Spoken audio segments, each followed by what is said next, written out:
This computer, there it is. I think it's recording. Okay, cool. So you know what I don't know is What? uh, whether to call you Alexi Uh, or Alexis. I think it's Alexi. no, no, why don't you know that? Well, in my mind, because I really, it's always a thing. There's a colleague. Well, this happens to me all the time with names. I will think it's one way, but then I will get corrected. Yeah, So tell me, tell me your name. yeah, yeah. Well, actually, Guyanese. I was born in South America in British Guiana, and in South America, your parents, um, the folks who are your godparents, tend to be older because the idea of god parentship is that your parents have a godparent for you because they're wise, they've lived a long time, they're seasoned, and they are the role of advisor to your parent. Yeah, So in Guyana, the way the ritual went at the time yeah. was that your mom, your parents gave you your first name, and your godparents gave you your middle name. So my godparents actually named me Alexis and gave my mom, which by culture is the norm, the right to give me my first name. So my mom called me Michael, and they didn't like that at all, but they loved Alexis. And then yeah, she went through a series of names. But the ritual is, and the cultural norm is that you go by your middle name, which is the name your godparents gave you. So my godparents called me Alexis. And Oh, so that's my name. But I think the etymology of the name is Russian. Alexis, Alexei, Alexandra, Alexa. I think there's all kinds of iteration of the name Alexis, but I wow. think it's a Russian or of Russian origin. Okay, okay. And how did you get here from there?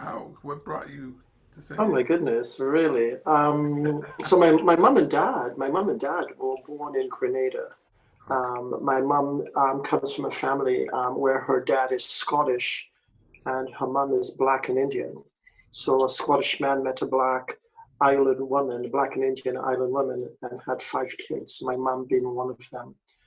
My father and my grandfather, my Scottish grandfather, was a planter in Grenada. And so he owned a lot of land. And so we still to this day grow nutmegs and cacao and mangoes and plantains and spices and all of that. We ship our nutmegs into the global economy, into the global market, as well as our cacao. And the Swiss is now using Grenadian cacao in the chocolates. So that's my mother's side. On my father's side, my father was born into parents that were very poor. His parents were laborers. They worked under colonialism, making 50 cents a day. And when the laborers asked England, the Brits, to raise their daily wages from 50 cents to a dollar, the Brits, of course, did not do so. They refused. Yeah. And so my father, being one of the boys raised in abject poverty, at some point in his life became the first prime minister of Grenada. So my father, born in poverty in Grenada, actually was the man who led Grenada to independence from England. My word. I had no idea. My goodness. Yeah. So what was your life like? Well, So tell me where you, please tell me how you came up in the world. in the Your world. dynamic, yeah, yeah. Yeah, well, it's a little bit of a it's a little bit of an operatic journey. My white grandfather did not like my black father because when my father became prime minister, the first thing he did was he took land away from all the white colonialists, including my grandfather. So the fact that his daughter had a child out of wedlock, by the way, I'm the bastard son of the prime minister of Grenada. Did not sit well with my white grandfather. Goodness. So for a long time, my mom invited me to not talk about my father, to not tell people who he was or his name and that sort of thing. So I grew up for part of my life not being able to speak about my father and who he was, and because there was consequences to that, both within the family dynamic and certainly externally. There were people who certainly didn't like my father for a number of reasons. Mm. So you grew up estranged from him then? To some degree, estranged from him in that at that time when he was Prime Minister of Grenada, Grenada was freshly new as an independent country 43 years ago. And so as the first Prime Minister of Grenada, there were certain demands on him, both internally. There were Grenadians who did not want Grenada to be independent of England. And so my father was not just fighting for the independence of Grenada from the Queen of England, dear Elizabeth, but also from within his country, from people who felt they wanted to remain part of the British Empire. So as a leader, that made very little room for parenting. So, coming home at 6 o'clock and having tiny hands on his face and reading bedtime stories wasn't part of the trajectory of the first Prime Minister of Grenada. But were you in the same household though? Yes. No, we weren't. My mom went to England and became a nurse. And so I lived in England with my mom, went to high school in Madrid, and traveled most of my life in Europe. So a lot of my life was actually spent for summer holiday. I would go home and, my father would certainly be there and we'd have dinner. Because my grandfather was still a planter and had land in Grenada, I would be with my grandfather, my mom's side of the family. But my father was not a traditional dad. He wasn't the kind of guy who tucked you in. He wasn't the kind of guy who read to you. He wasn't the kind of guy who was available to you as a normal parent or father and son would be in any kind of normalized relationship. Yes. So has that... Oh man, I have so many thoughts and questions. So then take me to how then you arrived here. Are you one of one, or do you have siblings? And then how did you, from traveling to Europe and having this summertime exposure, wind up? How do I find you here in San Diego? Yeah. Well, without going into all of it, I'll give you the 10,000 views summary of it.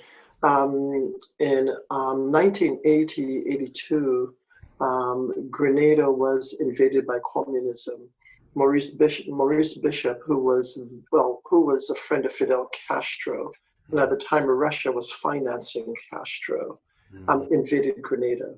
My father had to give a talk at the United Nations, and while he was there, Grenada was invaded by Cuba and Russia. So the American invasion of Grenada is the American invasion of the man who overthrew my father while my father was at the United Nations giving a talk. And so at that time in American history, Jimmy Carter was in office. And at that time, Jimmy Carter had the Iranian hostage situation going on. He was running against Ronald Reagan at the time. And so Jimmy Carter didn't invade Grenada because of the time, as I stated. We had the Iranian hostage situation going on. So the elections happened in America. Reagan came into office. And without going into all the minutiae, Reagan eventually invaded Grenada. So the American invasion of Grenada is the American invasion of the man who overthrew my father. At the time, I was living in Italy, and my father left New York and came to San Diego.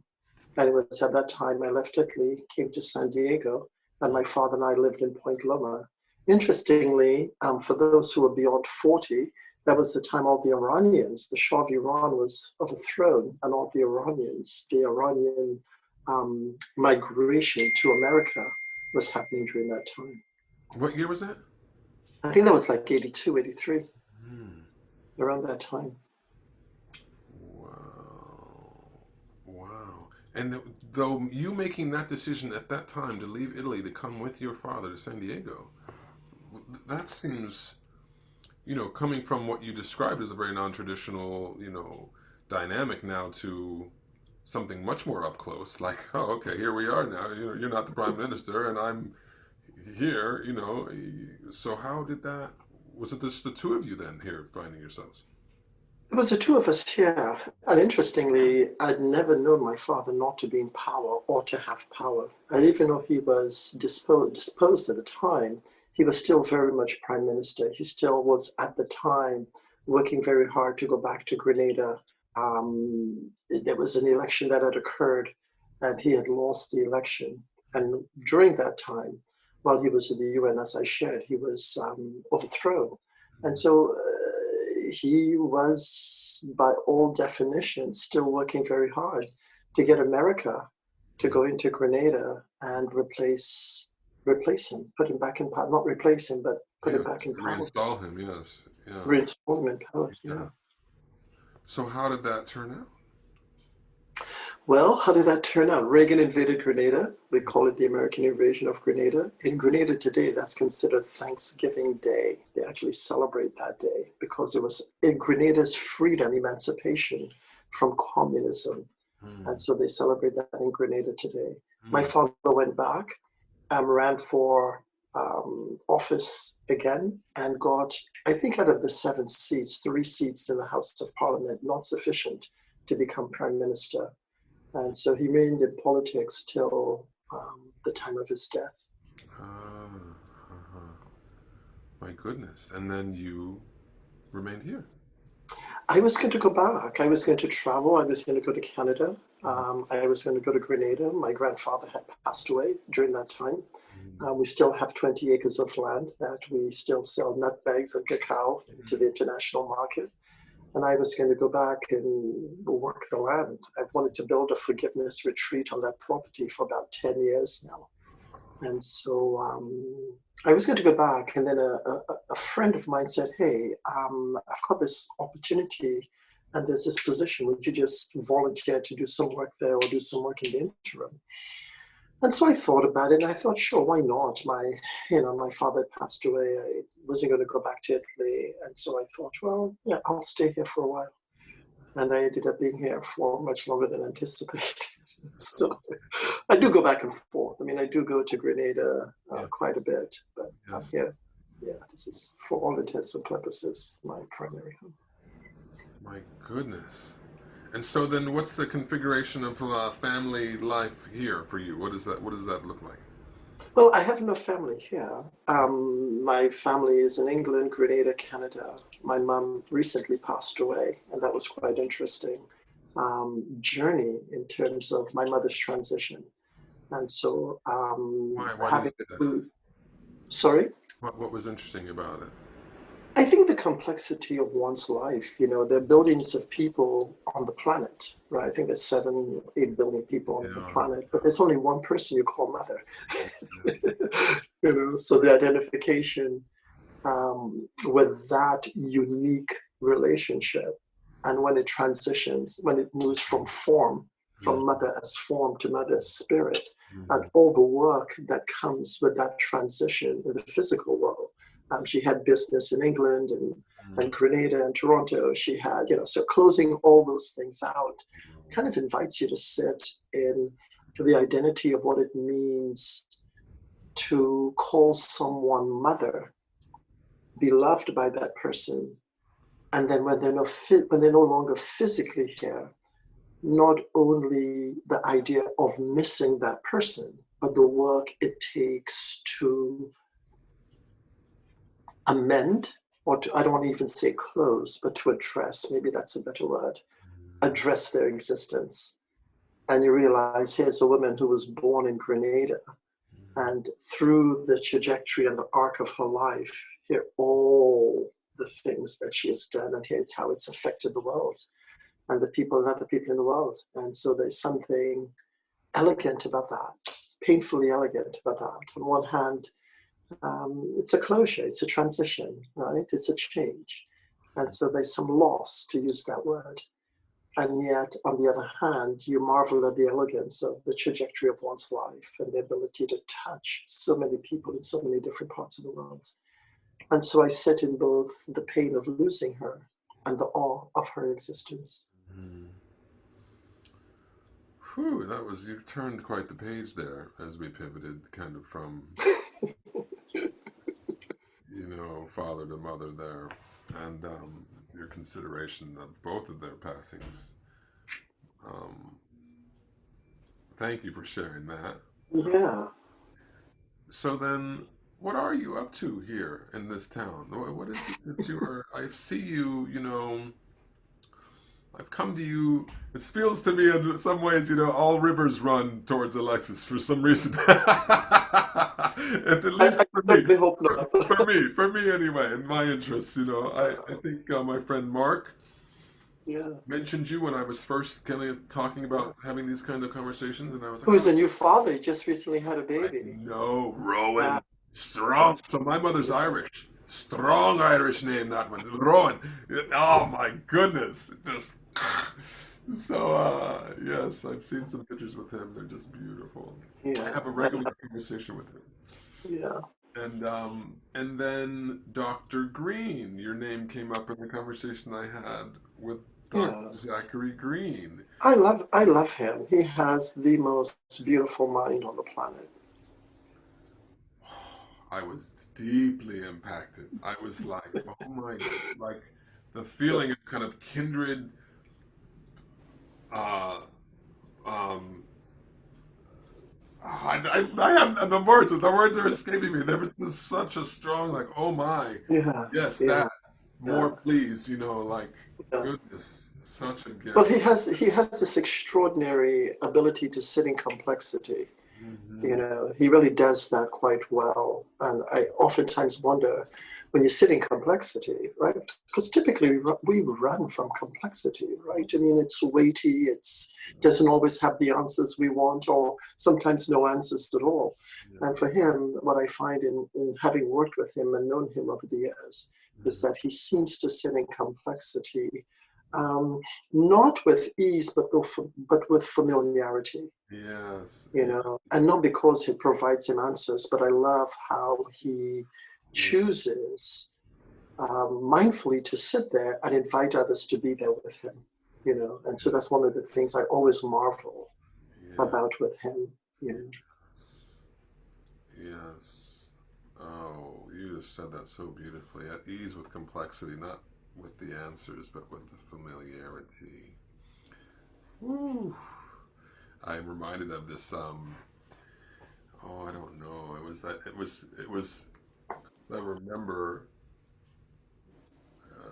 credited with like Oriah Mountain Dreamer or something. It was just some kind of indigenous poem or something, and it had those strains in it. Like I think it was speaking about friendship and the ability to sit with pain, Yeah. yours or another's, and not move either, away from it. Just be comfortable in the discomfort. Yeah. And I've been watching some of these. My sister's all into the Wim Hof method. I don't know if you're familiar with the Iceman Wim Hof and his breathing and his meditations. And she has a pool that's not heated that she hops into in the morning at 50. Lovely. There's like Lovely. she's trying to coax me into this uncomfortable place. To take the plunge. You should take the plunge. You you should take know, the plunge.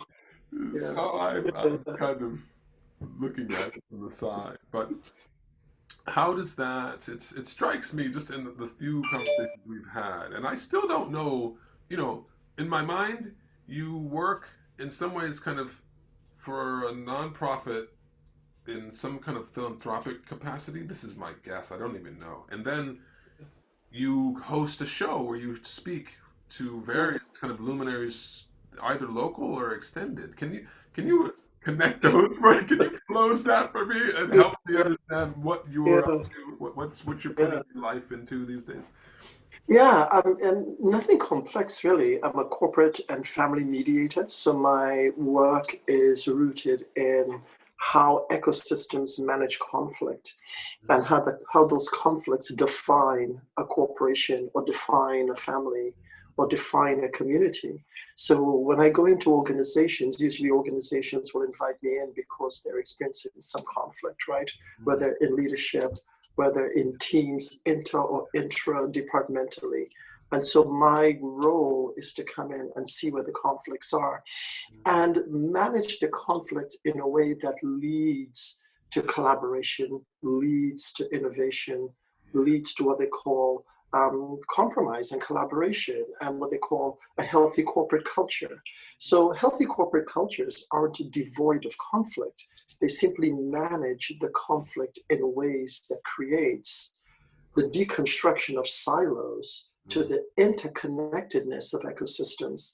So you find that when ecosystems are collaborative and are flowing and are functioning at a very high level, it's not because they don't have conflicts, it's because the conflicts could be high, but they manage the conflicts in ways that maintains the integrity and the dignity of the ecosystem. So there's no egoic construct involved in ecosystems, right? They hold the vision.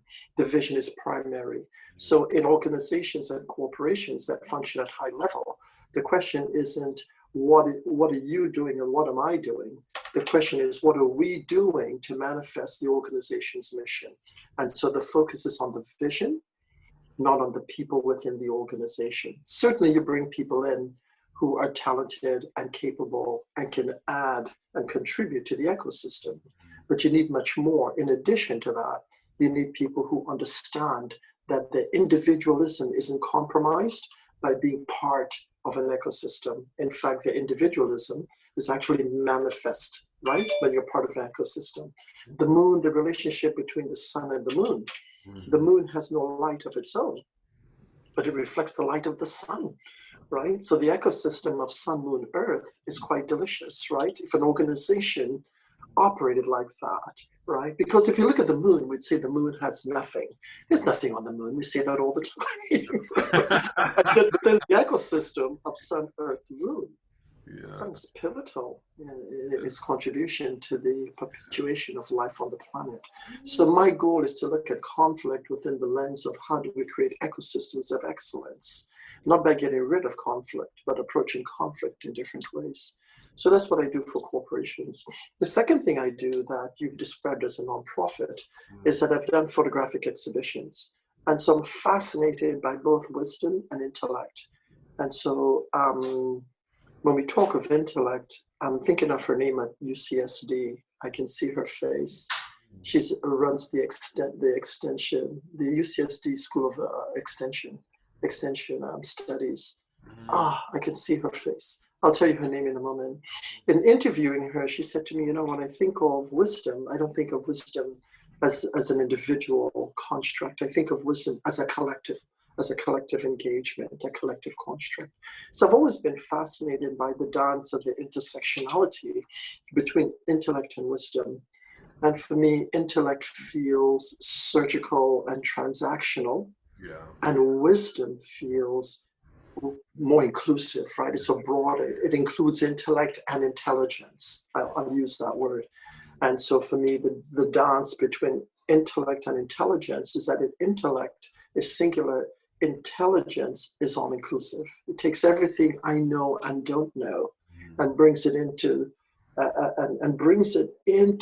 DNA of my discovery and my offering, right? And so the intelligence aspect of it, the wisdom, is something I've been very fascinated by. So I've done two photographic exhibitions, one based on wisdom. And then the second one was when Malala Yousafzai was shot in the head in the Middle East. And she's the youngest girl to be recognized by the United Nations. I think she's, are you familiar with Malala? Yeah, she's a Pakistan. I am. I've seen a piece of her story. Yes, I haven't. Yeah, I've seen that. So I did the headlines. I did an exhibition in homage to her where we photographed 40 women from all over the world, and it was called My Sister's Voice, and it was really Mary Walshock is the woman's name I was trying to remember a few moments ago from UCSD School of Extensive Studies. Extensive Extension Studies. And so I learned from yet another person that my sister's voice is humanity's voice. And so I created an exhibition for these 40 women called My Sister's Voice, where women sat and talked about their journey through life.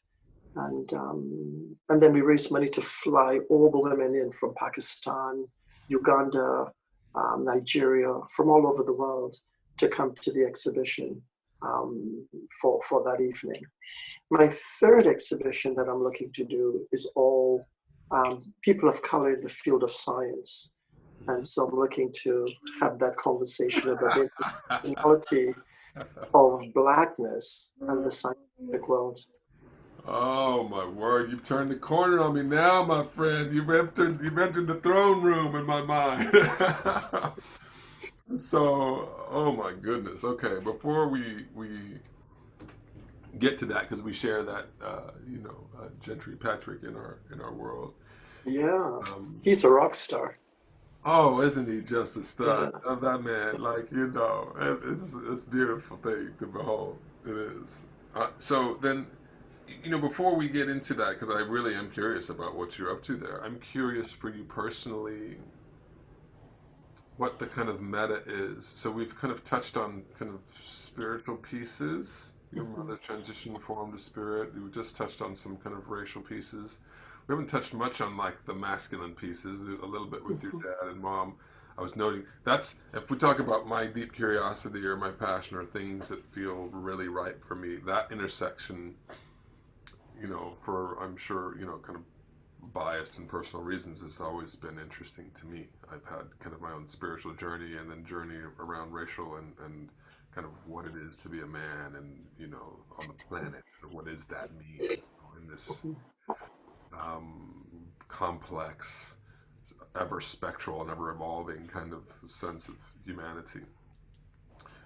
So I'm curious for you how you hold those pieces in your hands and maybe to simplify all of what I said, I would say, how does race function in your life? How does race function in my life? Yes. Yeah, well, my goodness, how much time do we have? What does your life? Well, it's just technically until 11, 25 minutes, but give me a taste. Give me a taste. Yeah, I mean, I go back to Zach, Mm, sitting in complexity, my grandfather's white. My grandfather's a tall white Scottish guy. My grandmother is black and Indian. yeah, My mom is biracial, you yeah. know. So how does race factor? For me, I'm fine with my race. I mean, I have no problem with my race at all, or the race of any other person. Mm, What I find is that society has invited me and my other human beings on the planet to have certain conversations about skin color mm, that are manufactured, right? And that we get invited to at the point of which we recognize difference. So when I'm a child, I'm in the sandbox, you and I with whoever else, we just play. I mean, race, mm, we see it only to not see it, mm, right? It's like we go to see the sunset.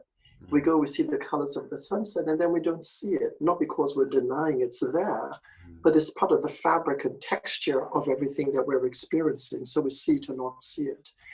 And so, um, and so to come back to the idea of race, society has invited white people to believe there is a certain currency about their whiteness and to believe that there's a certain deficit mm, in blackness. And so the question is, how do people who call themselves white dance with people like me who call myself black? mm, The problem with the whole idea of black and white is we look at black as a monolithic experience. When I tell people I am Scottish, oh my gosh, you don't look Scottish. And I guess it's a part of me that says, well, what does Scottish look like? sure, sure, You yeah, know, what does Scottish look like? yeah, And what is that? And how do I dance with that? So I am fine with my race. I would like to invite people who come into my world and recognize my skin color and hopefully other things about me to not bring their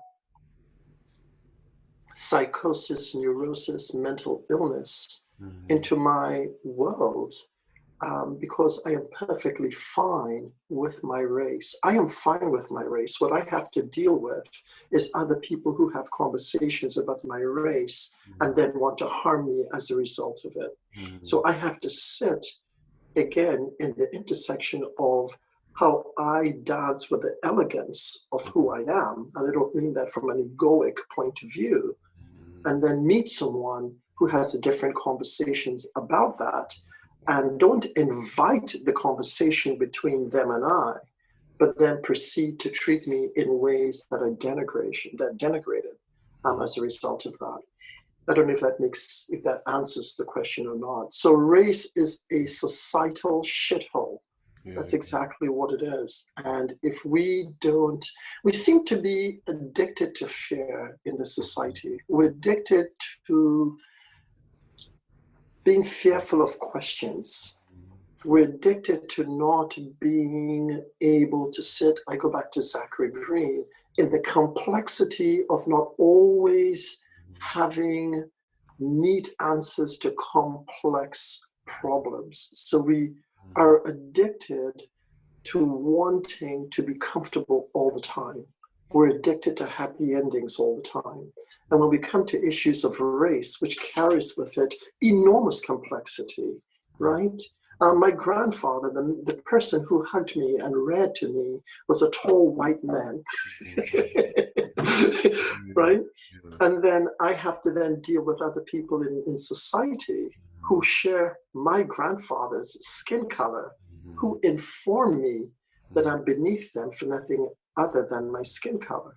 And so holding the tension between my love for my grandfather, who called himself white, and then white society, who informs me that I'm less than because of my skin color, creates enormous complexity for me. How do I create an economy for myself in that? How do I create a community for myself in that? So there is tremendous tension in there. And the invitation for me to white people, I'll use that language, is for us to have that conversation of how complex it is, how difficult it is for me to sit with you knowing that even though you may not want it as a white person, society has imbued you with a certain currency that you simply can't get away from. Yeah. Everywhere you go, you have a certain currency by virtue of the fact you have white skin. So how do you and I talk about that? And then how do you and I talk about what do you do with the currency of your whiteness, right? Do you use it to your benefit at my expense, right? How do we come to terms in the marketplace of this economy of race? How do we talk about it? How do we dance with the history of, people who look like my grandfather raping women who look like my grandfather during slavery? How do we sit and talk about both the ugliness and the elegance? Someone used that word, the elegance that brings us here together to be able to sit with it. And so we have an addiction to happy endings. We have an addiction to not wanting to live in complexity and sit there and see what it invites us, not only to talk about, but how it invites us to behave differently with each other. Yeah. I'm not going to go much longer, but there's a wonderful man on the planet. His name is Azim Khamisa. And Azim forgave. Azim Khamisa? Azim Khamisa. And Azim forgave about 25 years ago. He forgave the boy who murdered his son. Yeah? And so I've had the pleasure of having dinners with him over the years. And I remember one night we were having dinner. And I said to him, how is it you're able to forgive the boy who murdered your son? In fact, Tony Hicks is out of prison. He was 14 when he murdered Azim's son. He's now out of prison. He's working with the Khamisa Foundation. If you speak with Azim or Tazreen, his daughter, they would say, I love Tony, the boy who murdered his son and her brother. And I said to Azim, how is it that you're able to forgive Tony? And he says, I miss my son. I don't agree that Tony should have murdered my son. He was 14. He was a young boy. He said, I love my son. I miss him. He said, but I also love Tony. I find that language to be so transcendent. It is so beyond.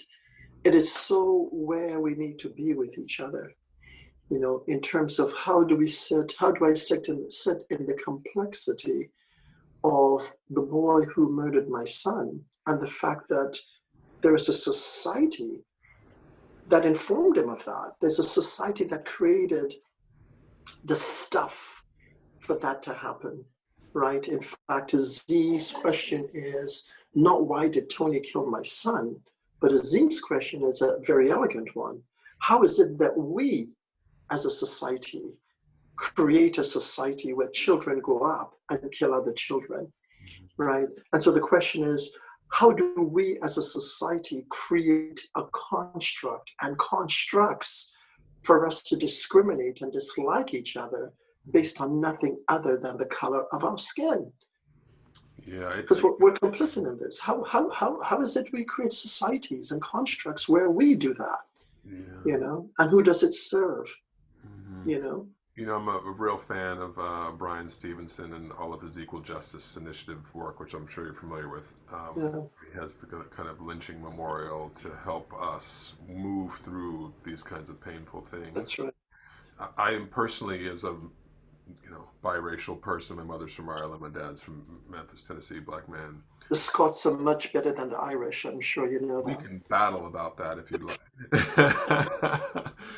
And this feeling of or this tendency uh, for humans to kind of feel separate and insufficient, or whatever leads to kind of tribalism and cultish kind of behaviors that keep people collected for lots of irrational ways sometimes, seems to pervade the planet. We hear about it all the time, civil unrest between parties. I mean, it's happening in Ethiopia right now, right?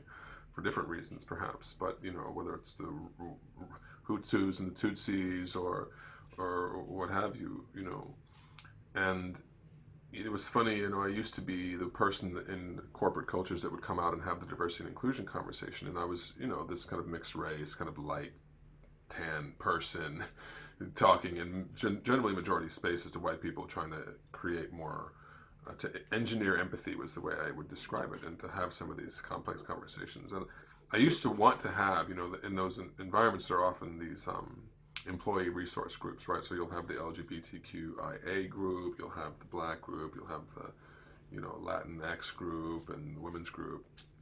And the white guys are always kind of on the outside looking like, trying to figure out like where they go.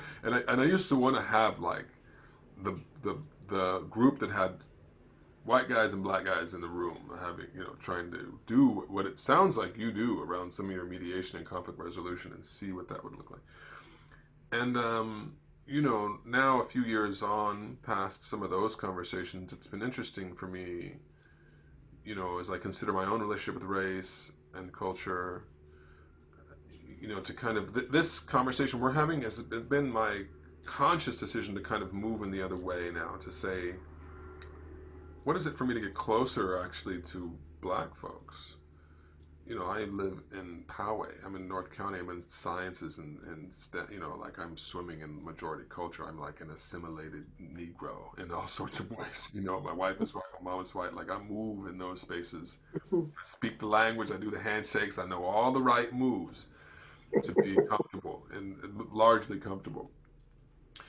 And, watching all of the unrest in this country over this last year, it's clear, well, not that just I had to see it this last year, but it's always been clear to me that that's not everyone's experience. So this effort is a bit of me pivoting to say, well, let me go talk to people in different spaces, like black folks, really. What has been your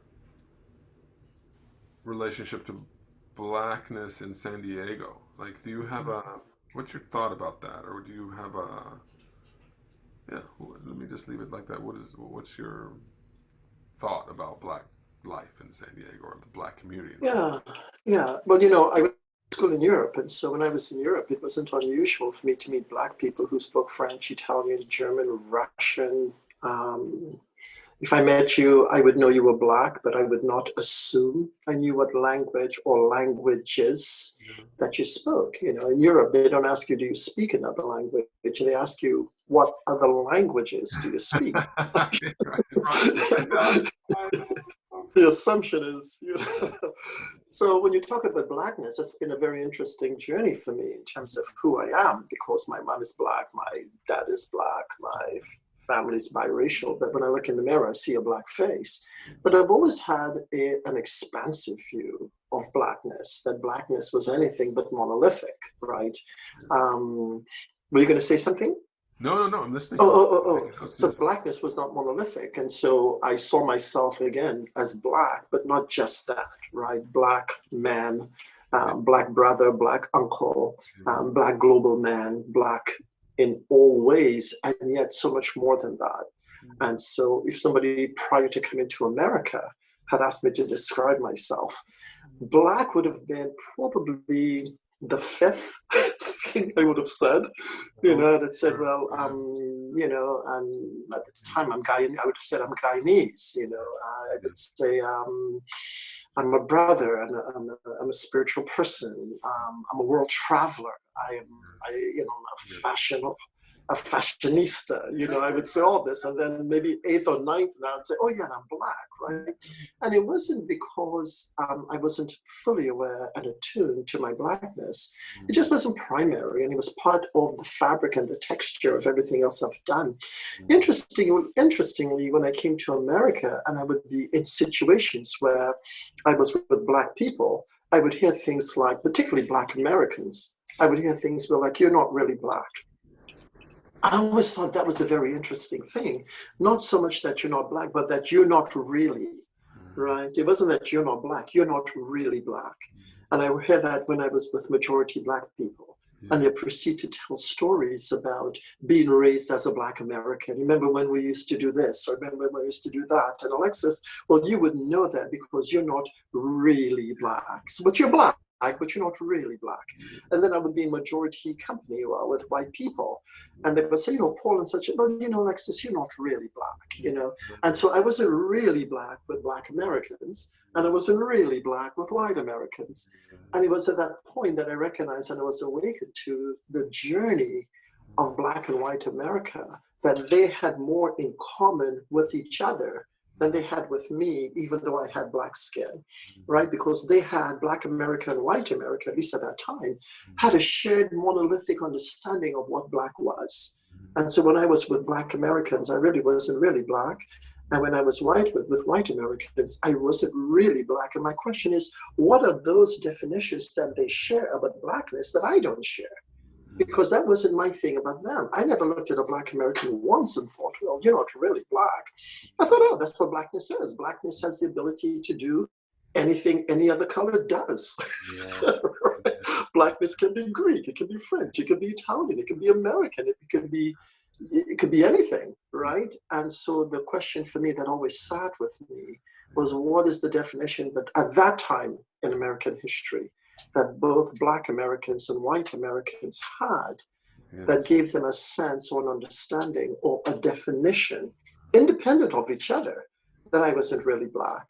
Yeah. And so, but for me, blackness has always been whatever blackness wants to be. I've never had a monolithic experience that black is a particular thing in a particular place. I mean, all you have to do is listen to Marvin Gaye and you know that black is not just beautiful, it's eternal. It's pervasive. Black is everything. There's nothing that's not black. Yes. Oh man, I love it. I love it. I love it. So that's how I sit with blackness. I mean, part of me, so part of what I ruminate, part of my ruminations is when I think of blackness, I think of the womb. The womb is black, but it gives, that's where life is manifest to come into the world. Sure. The universe, the blackness of the universe is what bring forth life, right? So the cave is black. The soil is black. So anything that brings forth life and manifests life comes out of and is born out of the blackness of the soil, the blackness of space, the blackness of the room. So for me, black is everything is black. So to have some evaluative aspect, reductive aspect of what black is to not like yourself, is to self-hate, is to be addicted to self-hate. You have to deny an aspect of your existence to hate black. There is no way the two, you cannot love yourself and hate black. There's just simply no way. You come out of blackness, you come out of the darkness of the womb, out of the darkness of the universe. The food you eat comes from the darkness of the soil. And you're telling me you don't like black? Yes. Well, who is asleep, me or you? You want to wake up. Yes. And it's both of us. Yeah, and it's both of us. Yeah, we find ourselves here in the fall quickly moving towards winter, technically by seasons. And, there are traditions that start a day at sunset, and begin in darkness. And, we could have lots of archetypal conversations, whether they be That's hero's right. journey or otherwise, That's around right. kind of beginning in That's right. darkness and moving towards light, and then kind of the Yeah. reconciliation of both, and the dance of Yeah. both, the harmony of And, both. and and it's the dance. It's the dance. It's really the dance of both. Yeah. Yeah. Yeah, so what is it that you would say at a high level you are pursuing?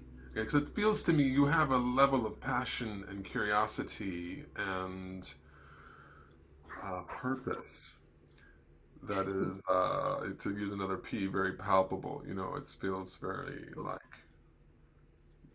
you're in pursuit, it feels to me. Am I right about that? And if I am, what would you say it is? My mom's death recently, when she passed away, when she transitioned, my mom had the most, if you saw it in a movie, you wouldn't believe it. She had the most beautiful smile on her face. The joke I make with friends is that she had this smile on her face that, hey, if you saw it in a movie, you would not believe it. You would say, no one dies that beautifully. I mean, she looked incredible.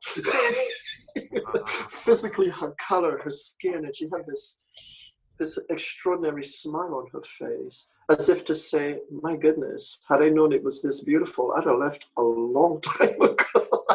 I wouldn't have stayed. So what is it? I dance, I'm going to use that word. I dance in the elegance of life. I dance in the elegance of life. I dance in what we call my imperfections. I dance in my perfections, whatever that may be. I dance in my confusion, in my not knowing what this construct we call life is all about. I dance within my form and the confines of that, that when I talk about myself, I'm talking about this and how confining that is. And then I think of my mother's transition and I think, oh, she left form and she moved into the vastness of eternity, right? Sitting in the lap of God, to use that language, right? And so I dance between the finite and the infinite. I dance between what I know and what I don't know. I dance in the complexity of all of this, the hatred, the love, the racism, the sexism, all the isms. And yet, in the midst of all of that, there are people saving children, there are people running nonprofits, there are people on the front line going to work every day, knowing that they may not come home to be able to hug their children. And they do it, man. And they do it in the midst of hatred, in the midst of ugliness. And there's beauty at the center of it. As I was saying this, what came to mind was the image of the lotus flower, which is born out of muck Yeah, and mud sure. and ugliness. And if you focused exclusively on the muck and the ugliness and the sewage, Yeah. you'll miss the lotus, So I dance between the elegance of life in all its complexities and think, wow, wow, what a journey, what a miracle. Do you have practice that helps you with this lens? Because this ability to see like this is, I think, rare. Maybe it's not as rare as we think it is, but Yeah. it's not as heavily publicized as we might like it to be. Yeah. But for you personally, is it a choice? Is it an action? Are there practices you use to kind of habituate this dancing, or do you feel like it's largely innate, or what are you doing to help you see this way? That's a good question. I don't know. Mhm. I know that, I don't know. Is it a practice? I meditate. I mean, I do an exercise where I think, so my exercise, my meditation is, I extend love. Yeah. I extend love to myself. I extend love to all I see and all I do. I extend love to throughout the universe.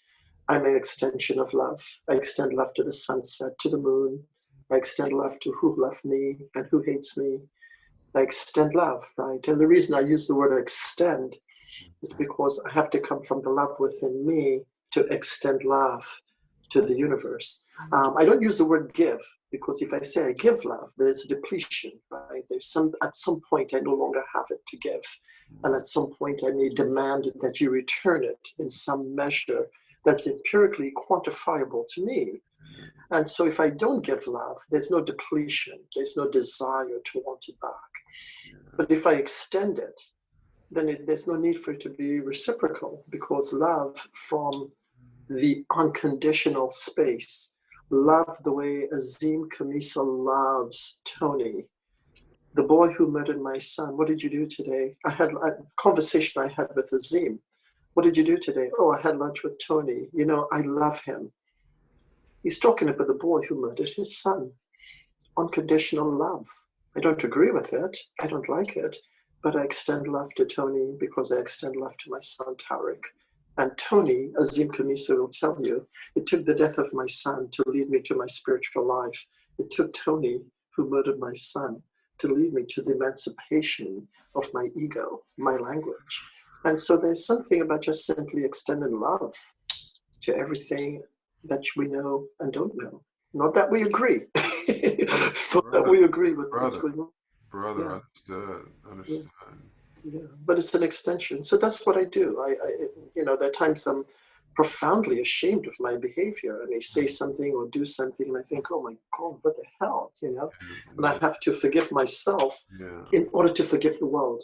Yeah. So when somebody does something to me that's hurtful, I remember as much as I can that I too have hurt other people. I too have disappointed others. I too fall short of the glory of whatever, right? So I know how that is. Amazing grace. So it's amazing grace, how sweet the sound, It's it's a journey. That's all it is. This is just a journey. My mom just transitioned. I've said that several times.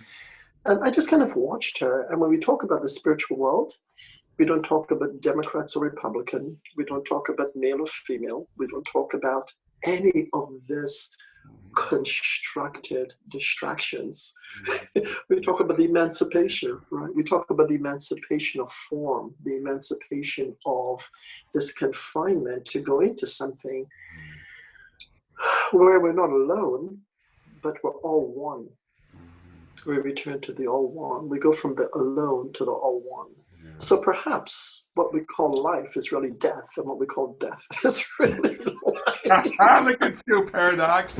I'm with you in your paradox. I know. But I don't know. So that's it. I live there. I live there. I try to live there as much as possible. Yeah. That is lovely, brother. Yeah. My goodness. I am conscious of my time window. I'm 3 minutes past. I have to go speak to this person. And I feel like I have touched this much of what I would like to speak to you about. My goodness. Can we perhaps continue? This has been lovely, like to put a toe into the stream of consciousness that you are, and to talk to you a little more, because we've always had these kind of fleeting, on the run, on the move, in the dance conversations. So to soak with you a little bit and to kind of be the recipient of your love extension is a thing, man. It's inspiring to me. I think some of this is as selfish as it is an offering, this little exercise that I'm trying to do. So thank you so much, personally. Thank you. Yeah. And can we say to be continued? Yes, absolutely. Absolutely. I've enjoyed it. Okay. Yeah. And please. I want to do this again. I have thought that this forgiveness retreat, your spiritual life, and this installation about the people of color in science. About this. I've started fundraising for it, and I hope to start the shoot. I wanted to start the shoot in December. The beauty of the virus is everybody's at home. Yes. So I have access to all these brilliant minds who otherwise I wouldn't have access to, because they'd be traveling and going about the business of their work. But the idea is to really have conversations about the intersection of Blackness and science and scientific research and scientific contributions that people of color have made. And so it's bringing that conversation fully into the center of STEM. So my focus is STEM.